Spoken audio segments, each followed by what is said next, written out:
હાલો friends, આજે આપણે બનાવશું દેશી ડોડાનું શાક। આ રીતે શાક તમે એકવાર બનાવશો તો તમે જેટલી રોટલી બનાવશો ઓછી પડશે। ખાવામાં તો ખૂબ જ ટેસ્ટી લાગે છે કે નાનાથી લઈ મોટા સુધી બધાને ભાવશે। તો ચાલો રેસીપી બનાવવાનું ચાલુ કરીએ। તો તેના માટે આપણે 4 ડોડા લીધા છે। પહેલાં તો આપણે ડોડાના પાંદડા છે તેને કાઢી લેશું। તો આ રીતે તેના પાંદડા છે તે સહેલાઈથી નીકળી જાય છે। પછી ડોડાને આ રીતે સાફ કરી લેવાનો કે તેમાં કોઈ પણ કચરું ના રહે। ડોડા આપણે આ રીતે કૂણા આવે છે તે જ લેવાના, કેમ કે તેનું શાક બહુ સરસ લાગે છે। તો આ રીતે આપણે બધા ડોડામાંથી પાંદડાને કાઢી લઈએ। આ રીતે આપણે બધા ડોડામાંથી પાંદડાને કાઢી લીધા છે। હવે આપણે ડોડામાંથી નાના ટુકડા કરી લઈએ। તો આ રીતે ડોડાને નાના ટુકડામાં કાપી લેવાના।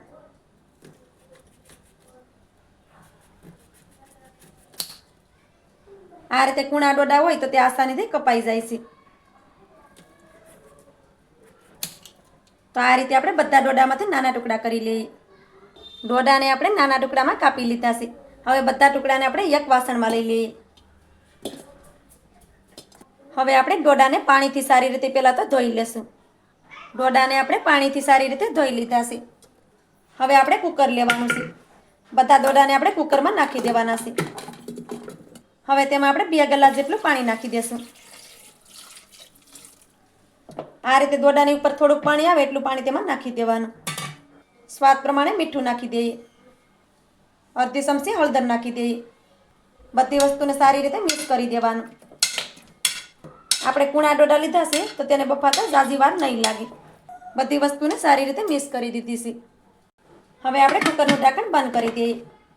કુકરને આપણે ગેસની ઉપર રાખી દીધું છે અને ગેસની ફ્લેમ પણ આપણે ચાલુ કરી દીધી છે। હવે કુકરમાં આપણે 4 સીટી કરી લઈએ, જેથી કરી ડોડા સારી રીતે બફાઈ જાય। કુકરમાં 4 સીટી થઈ ગઈ છે। હવે આપણે ગેસની ફ્લેમને બંધ કરી દઈએ। કુકરમાંથી બધું પ્રેશર નીકળી જાય પછી આપણે ઢાંકણને ખોલી લેશું। કુકરમાંથી બધું પ્રેશર નીકળી ગયું છે। હવે આપણે ઢાંકણને ખોલી લેશું। ઢાંકણ ખોલી અને ડોડાને આપણે શેક કરી લેવાનું। આ રીતે દાણાને આપણે શેક કરવાનો। તો તમે જોઈ શકો છો કે ડોડા છે તે સારી રીતે બફાઈ ગયા છે। તમને એવું લાગે કે ડોડા આપણા જરાક પણ કાચા છે તો તમારે 1 સીટી વધારે કરી લેવાની। હવે આપણે આ રીતે જાળી લઈ લેશું। તેમાં આપણે બધા ડોડાને નાખી દઈશું। તેમાં પાણી છે તે બધું નીકળી જાય। ડોડાને આપણે થોડી વાર સાઈડમાં રાખીશું। હવે આપણે વઘાર કરી લેશું। શાક બનાવવા માટે આપણે કઢાઈ લીધી છે।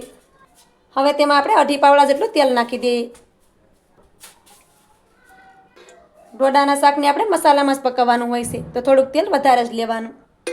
ગેસની ફ્લેમને આપણે ચાલુ કરી દઈએ અને તેલને પહેલાં ગરમ કરી લઈએ। તેલ આપણું સારી રીતે ગરમ થઈ ગયું છે। હવે તેમાં થોડીક આપણે રાઈ નાખી દઈએ। થોડુંક આપણે જીરું નાખી દઈએ। જીરું અને રાઈ આપણું સારી રીતે ફૂટી ગયું છે। ફ્લેમને આપણે ધીમી કરી દઈએ। હવે તેમાં આપણે આદુ, મરચાં અને લસણની પેસ્ટ નાખી દઈએ। થોડી વાર માટે આપણે તેને સાતળી લેવાનું। તો બધી વસ્તુ આપણી સારી રીતે સતળાઈ ગઈ છે। એક ડુંગળીને આપણે નાના ટુકડામાં સુધારીને લીધી છે તો તેને પણ નાખી દઈએ। ડુંગળીને પણ આપણે સાતળી લેવાની છે। તમારે ડુંગળીની ગ્રેવી કરીને લેવી હોય તો પણ તમે લઈ શકો, અને તમે ડુંગળી ન ખાતા હોય તો ડુંગળીને તમે સ્કીપ પણ કરી શકો। ડુંગળીને આપણે થોડી વાર માટે સાતળી લઈએ। ડુંગળી આપણી સારી રીતે સતળાઈ ગઈ છે।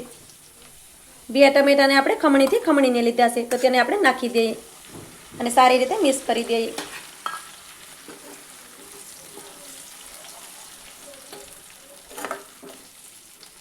હવે તેમાં આપણે સ્વાદ પ્રમાણે મીઠું નાખી દઈએ। થોડીક આપણે હળદર નાખી દઈએ। હવે બધી વસ્તુને આપણે સારી રીતે મિક્સ કરી દેવાની। ટમેટાને પણ આપણે થોડી વાર માટે સાતળી લેવાના છે, જેથી કરી ટમેટા પણ સારી રીતે પાકી જાય। આપણે અહીં 2 ચમચી ભરીને મરચું લીધું છે, તો આપણે અહીં લસણવાળું ભેળવેલું મરચું આવે છે તે લીધું છે, તો તેમાં થોડુંક પાણી નાખી દઈએ, જેથી કરી મરચું આપણું સારી રીતે પલળી જાય। તમારે મરચાંની કોરી ભૂકી નાખવી હોય તો પણ તમે નાખી શકો, પણ આ રીતે ભેળવેલું મરચું નાખો તો ડોડાનું શાક ખાવામાં ખૂબ જ ટેસ્ટી લાગે છે।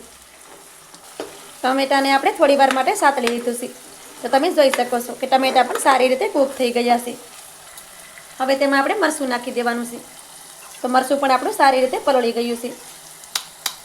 હવે આપણે મરચુંને તેમાં નાખી દઈએ. મરચાંને પણ આપણે સારી રીતે મિક્સ કરી દઈએ. હવે આપણે બધા જ મસાલાને પાકવા દેવાના છે. મસાલો આપણો સારી રીતે પાકી ગયો છે. તમે જોઈ શકો છો કે તેની ઉપરથી તેલ પણ છૂટું પડી ગયું છે. હવે તેમાં આપણે ડોડાને નાખી દઈએ. ડોડાને આપણે મસાલાની સાથે સારી રીતે મિક્સ કરી દેવાના છે. ડોડાનું શાક છે તે આ રીતે કોરું જ હોય છે, પણ તમને જો વઘારવાળું શાક પસંદ હોય તો તમે તેમાં થોડુંક પાણી નાખી શકો, કેમ કે બધાના ઘરની ચોઈસ અલગ અલગ હોય છે. કોઈને વઘારવાળું શાક પસંદ હોય છે અને કોઈને કોરું શાક પસંદ હોય છે.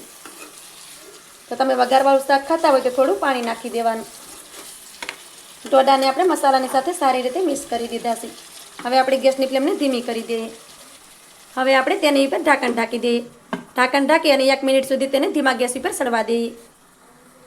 શાકને આપણે ધીમા ગેસ ઉપર 1 મિનિટ માટે પાકવા દીધું છે. ત્યાર પછી ઢાંકણ ખોલી અને શાકને આપણે જોઈ લેવાનું. 1 મિનિટ પછી શાકને તમે જોઈ શકો છો કે તેલ છે તે શાકની ઉપર આવી ગયું છે, કેમ કે શાક આપણું સારી રીતે સડી ગયું છે. તો આ રીતે શાક તમે પણ ચોક્કસથી બનાવજો. ખાવામાં તો ખૂબ જ ટેસ્ટી લાગે છે. ગેસની ફ્લેમને આપણે બંધ કરી દઈએ. ઉપરથી આપણે લીલા ધાણા નાખી દઈએ. તો મારી આજની રેસીપી તમને સારી લાગી હોય તો લાઈક કરી કોમેન્ટ કરી દેજો. ચેનલ પર નવા હોય તો ચેનલને સબસ્ક્રાઈબ કરવાનું ભૂલતા નહીં. તો મળીએ એક આવી જ નવી રેસીપીની સાથે. ત્યાં સુધી બધાને જય માતાજી.